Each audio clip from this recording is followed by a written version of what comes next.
Visit it. Yan ang bagbigas na binili ko kanina. O nagbibigay sila ng pera lahat, ibig sabihin, nakakapamili. Eh wala eh. Minsan kasi katulad ni Morris, ang hinayang. Yan. Hindi, mabait naman yan, nagbibigay talaga yan. Kaya hindi ko naman masyadong binigipit kasi doon, siya yung pang araw-araw namin. Lunes hanggang Biyernes, habang wala pa yung asawa ko, sa kanya yung bigas. Pagka, siyempre araw-araw, kumahal ng bigas nila. Magkano na yung bigas araw-araw? Hindi ko pa pala nahugasan to. Hugasan ko muna to, guys. Ayan. Ayan. Ayan, mga sangkap, mga hugasan ko pa yan, guys. Lalagyan ko ba ng kamatis? Pag nilagyan ko ng kamatis, ano eh, mapapanis eh, no? No? Nilalagyan ba ng kamatis ang bagoong alamang? Parang sibuyas na lang lahat, kaya.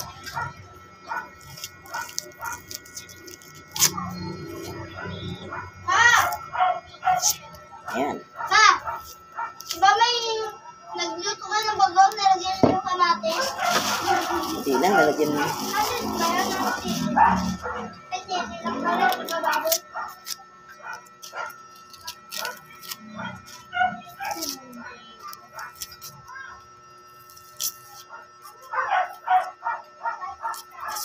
Ayan. Another bagoong alamang 3 points. Ayan. Dadagdagan ko na maraming sibuyas, guys. Kasi yan ang sikreto niyan para sumarap siya. Ayan. Tapos maraming sili. Kasi 1 kilo kasi yung alamang na yan. Ayan. Tapos halaga 50 pesos yung taba. Diba? Para kahit walang ulam, 1 linggong ulam. Pero hindi. Yung kalahating kilo na binili ko, halos isang araw lang. Yung kalahating araw lang naubos eh. Ayan, 1 kilo na yan. Baka hindi tumagal ng ano yan. Lalo't may babo yan. Yung mga anak ko pa naman. Mahihilig yan lalo si Morris. Mahihilig yan dyan sa bagong alamang na yan. Ayan. Tira ko na to isang sibuyas. Kasi mahirap ko na tayong sibuyas. Ayan. Naku, nakalimutan ko pa bumili yung magic sarap. Wala na akong pambili. Mariel, pengin wala na akong pambili. Magic sarap. Ulam pala to.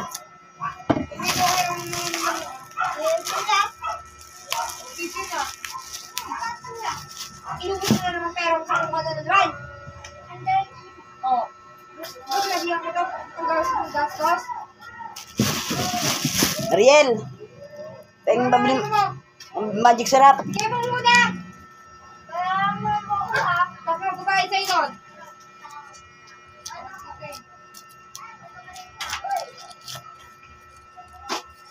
Payaran niya ako, ma. 6 lang to eh. 5 lang, magic sarap lang. Bibili pa. Ayan, maraming bawang na nilagay ko ba, guys.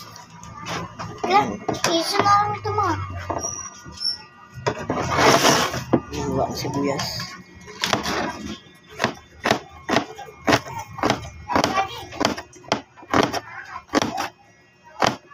Shhh!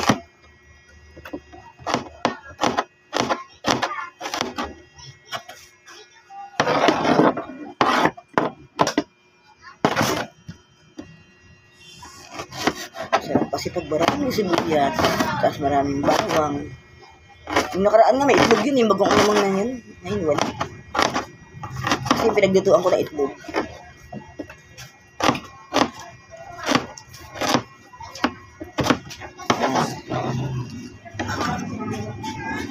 Magic sarap.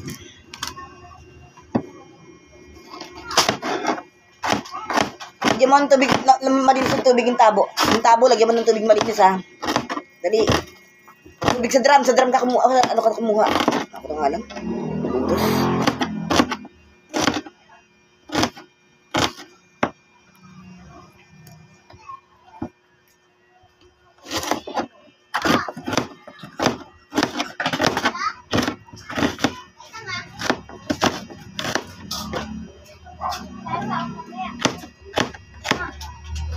Huwag mo ang kausapin dito ko lang.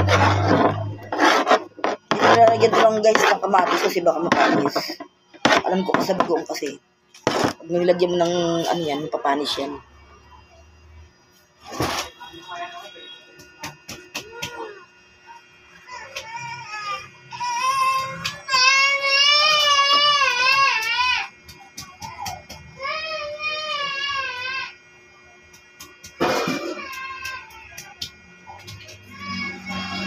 Ayan. Ayan, bawang. Tapos, sili. Ito muna, gasa ko muna to guys. Saglit lang ha.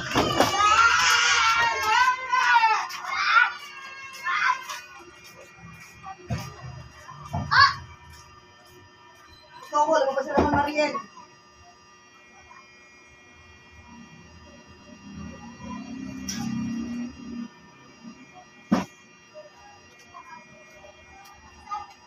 Koko!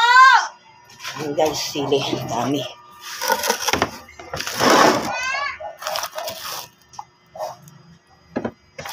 May na, paggalin natin ng ano.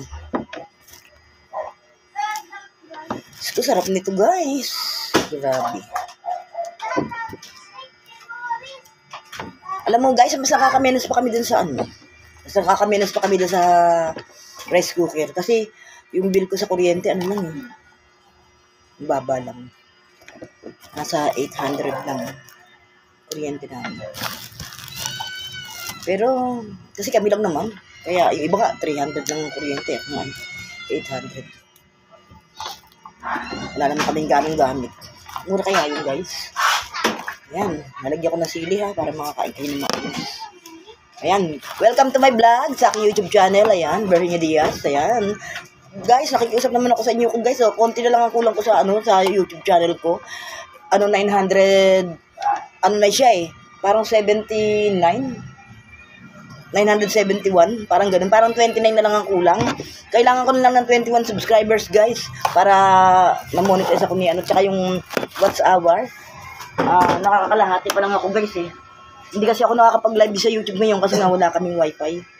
Pero kumari sana guys, help me naman. Supportahan niyo naman ako, tulungan niyo naman ako sa YouTube channel ko.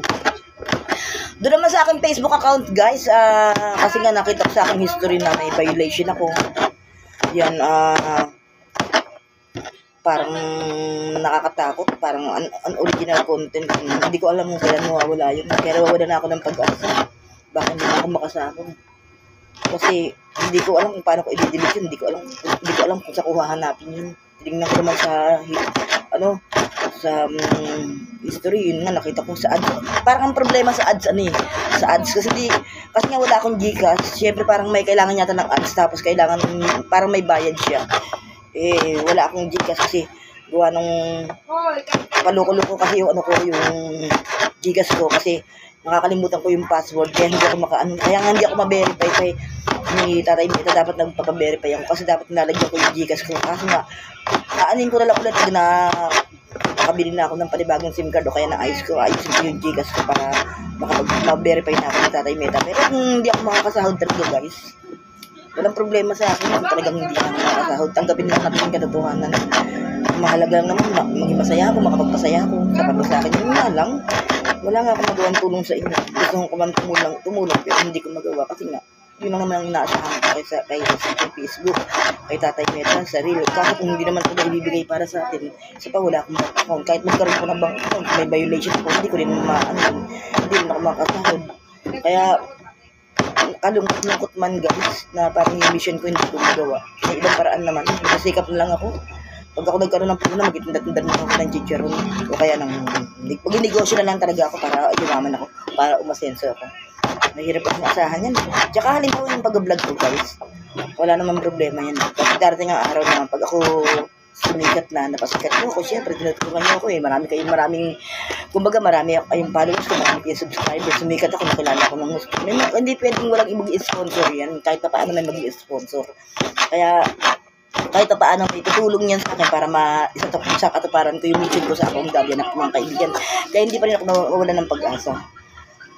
Siyempre, pag sikat ka na, tsaka kahit paano magagamit ko na rin yung karir ko eh. Siyempre, pag sikat ka na, siyempre magkakablog yun sa'yo. Siyempre, kahit paano mahihiya naman sila, hindi sila magbigay ng kahit paano ng pang konsuelo, di ba guys? Kaya, wag po kayong mawala ng pag-asa guys. Ako nga, hindi mawala ng pag-asa eh. Tsaka, yung mga bully lang naman talagang gigil na sa akin eh. Dahil ako nakakasahod, tuwan-tuwa eh. Kaya, okay lang yun. Mabuti nga, nakakapagpasaya ako sa kanila eh. Kasi hindi na ako nakakasahod. Siyempre, napasaya ko sila. Guys, ito yung, hindi ako pwede magtagal ng pag-uusap natin kasi gawa ng 3% na lang yung kailangang charge ko yan. Ipakikita ko lang sa inyo, mamaya ako na ipakikita yung mga finished product ko ha guys ha. Ito muna, pinakita ko lang sa inyo yung paghiwa ko. Yan, yung kamatis hindi ko na yan guys nalagay. Tsaka yung kalamansi, pang ano lang yan. Tsaka may sibuyas, tsaka bawang yan. Ayan.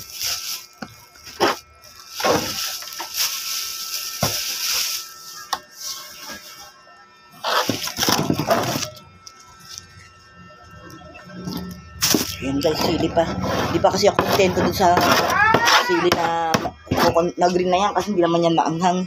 Sasama natin yan. Diba? Para masarap. Masarap na masarap ang alamang ni Virginia Diaz 3 point. Itong lamesa na to guys, alam nyo, ang laking pakinabang nito kasi ito yung souvenir ko sa nakuha kong pera sa hatak. Yan ang nilulugan ng asawa ko ng linggo-linggo. Kaya nabili ko sa ano yan, 700. Nabili ko sa ukay. Yung lamesa na yan. Yan. Nag-loan ako. Tapos ayun, matatapos na. Malapit na. Baka itong 5 hulog na lang. 4 na hulog na lang ako eh. Pero baka magagawin dalawang hulog ko. Babayaran ko na lang para makalungin ito. Ayun nga, magtitinda ako ng chicharon sa Undras. Ayun. Alam mo ba yung kaya naman ako nakapangutang guys. Sa totoo lang kasi gawa ng ano, yung asawa ko, yung kontador namin nahatak. So ano nga namang pababayaan ko na kami kontador. Diba guys? Ayan.